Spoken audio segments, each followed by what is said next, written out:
mana titik tidak masuk akalnya? Di mana titik tidak masuk akalnya? Di mana titik tidak masuk akalnya? Awas ada mobil!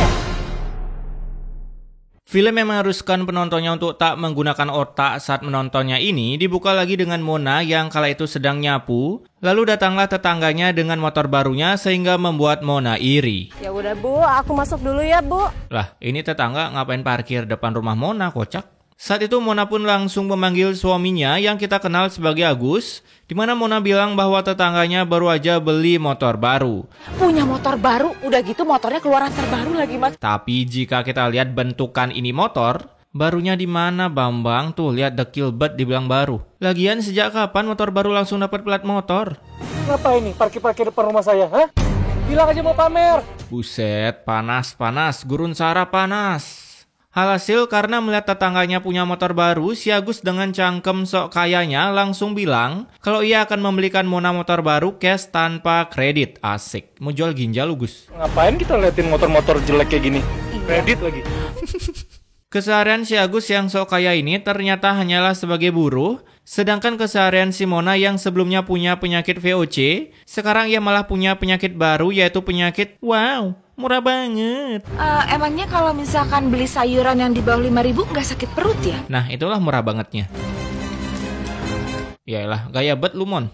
Ketika di rumah, Mona pun dengan akhlak not found ini malah menggosipi tetangganya yang baru beli motor Namek, sampai-sampai tetangganya pun yang baru datang langsung menantang Mona adu bacot. Malah main sumu-sumuan. Katanya adu bacot. Namun beruntung mereka berdua pun dipisahkan oleh para warga untuk bisa melakukan adu jotos part 2-nya besok malam.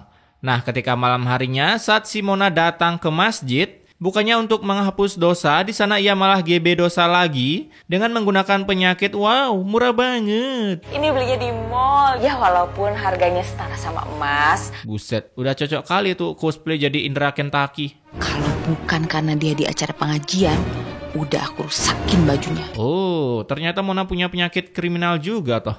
Singkat waktu, ketika pagi harinya Mona pun tak sengaja melihat baju tetangganya yang lebih bagus darinya, yang dimana dengan gabutnya Mona malah menggunting-gunting baju tersebut.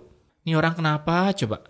Setelah menggunting itu, Mona pun lalu datang ke tempat ibu haji, dan karena ibu ini mau berangkat umroh, lagi-lagi Mona pun iri dan malah berkata seperti ini.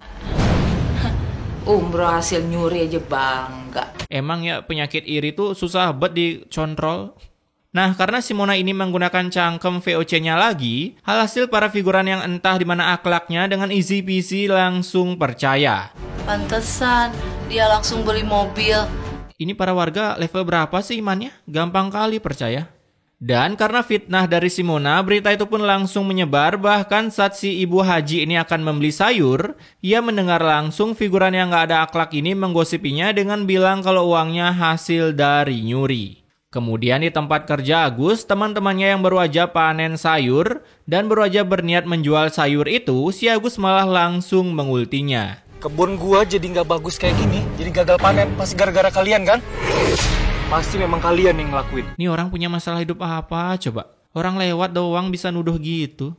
Saat itu karena pengaduan bacot dari si Agus ini, salah satu figuran pun datang dan malah percaya kalau teman Agus telah merusak sayurannya. Astagfirullahaladzim. Iyalah, ngomong aja Remedi. Gak usah bertindak curang seperti itu. Siapa yang curang? Emang bener ya, figuran di film Azab tuh gak ada yang bener. Gak tahu masalah apa, udah asal bela aja nih builder. Dia yang bikin ulah, kenapa kita yang kenal betulnya? Sabar Pak, sabar. Habis syuting buang aja ke kali tuh Pak. Si Agus emang suka BGST kalau lagi lapar. Setelah perbacotan itu, ketika menjual hasil sayurannya, Agus pun mulai berpikir gimana cara ia membeli motor dengan uang yang sedikit ini. Namun karena otak si Agus sudah di luar nalar coy. Ia pun memilih untuk mencuri motor saja daripada harus membelinya. Tapi anehnya, ini motor kenapa bisa hidup ya? Perasaan PCX model gini kan udah pakai anti maling gitu ya kuncinya. Keyless gitu namanya mungkin. Kocak bet dan film. Nah, setelah mencuri, Agus pun datang dengan sombongnya memamerkan motor itu ke Mona dan para tetangganya. Ini motor keluar terbaru, harganya mahal banget. Wow, mahal banget. Kalah Vespa Matic ya Gus.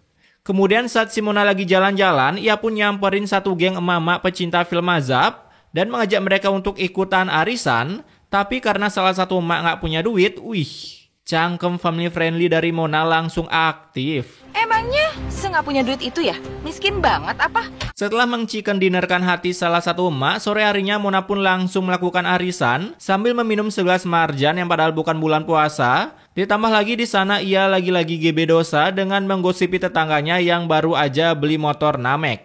Alhasil, para figuran dengan iman level 1 ini pun auto percaya. Di samping itu terlihatlah sosok Hayabusa yaitu Agus, di mana kala itu ia mencuri pupuk milik temannya bernama Radit, berharap dengan pupuk itu hasil panennya bisa gendut seperti dosa-dosanya. Namun sayangnya baru aja hendak menaburkan pupuk itu, ia pun disamperin oleh si Radit. Dan tanpa berkata halo dek, pengaduan jotos pun langsung dilakukan, yang tentunya itu dimenangkan oleh si Radit karena si Agus kebetulan sudah kehabisan mana.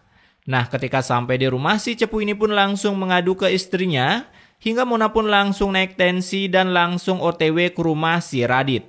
Sesampainya di rumah Radit, bukannya membalaskan dendamnya dengan Radit, si Mona malah salah target karena ia mendorong istri Radit yang sedang hamil. Dan ya kalian tahu kan apa yang akan terjadi sama istri Radit? Yap, karena pendorongan yang gak keras-keras amat itu, anak Radit pun gagal login. Gara-gara bayinya lahir prematur, bayinya jadi meninggal. Setelah Radit gagal login karena lupa password awas ada mobil, Radit pun langsung datang ke rumah Mona dan melakukan perdebatannya. Tak lama kemudian keluar juga si Agus yang dengan sisa-sisa mananya langsung mengusir Radit dari sana. Di keesokan harinya, saat Mona sedang menggerebek tukang sayur, ia pun terkesan melihat mobil milik Ibu Vera. Dan seperti biasa entah punya masalah hidup apa ini para warga dan Mona setiap melihat tetangganya sukses, mereka pun langsung iri sampai ke tulang-tulang. Kalau memang bukan hasil korupsi atau nipu orang, biasa aja kali. Tuh kan udah gak ketolong lagi nih si Mona. Saya gak nyangka Bu Vera bisa kebeli mobil kayak gini. Tumben nih warga gak kasut si Mona. Ayo kita masuk, saya punya kue enak loh. Oh, pantes aja Bu Vera ternyata punya kue guys. Pantesan aja nih figuran gak kasut. Giliran makanan kenceng bet nih figuran. Apa jangan-jangan suami Bu Vera gopal ya?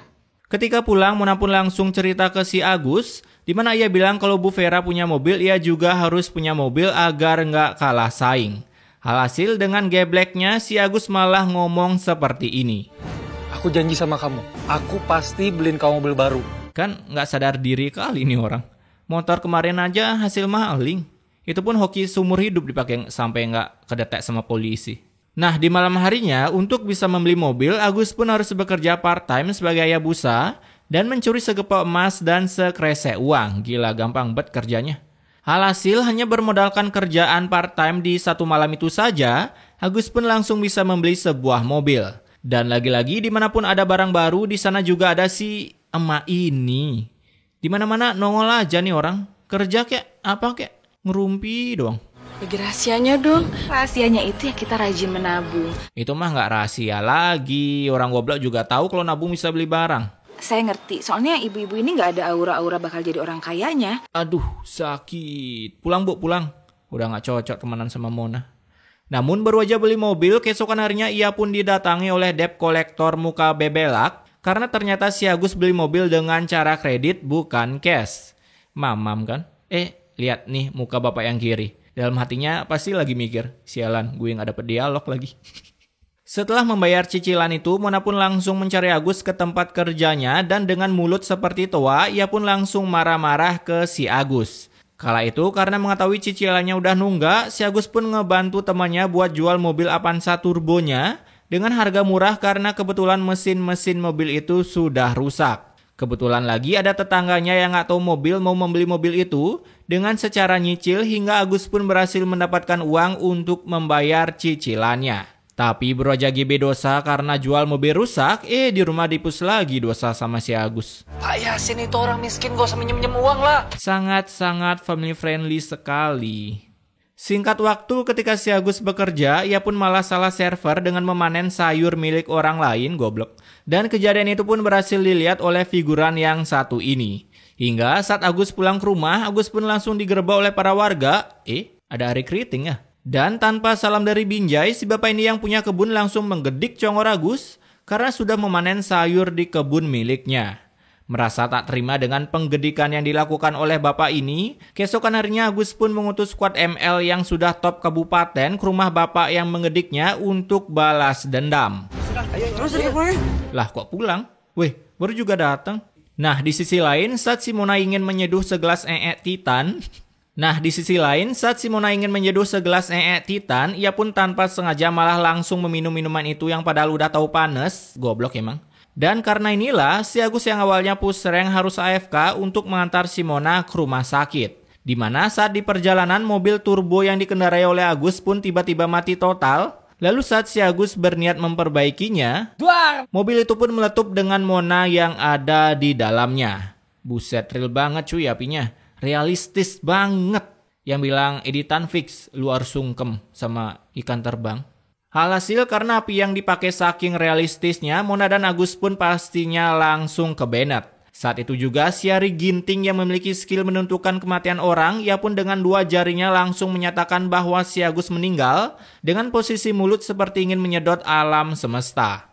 Tuh kan, lihat mobilnya, bener-bener dibakar cuy. Singkat cerita, tanpa ada adegan pemandian jenazah, si Agus dan Mona langsung saja digiring ke neraka.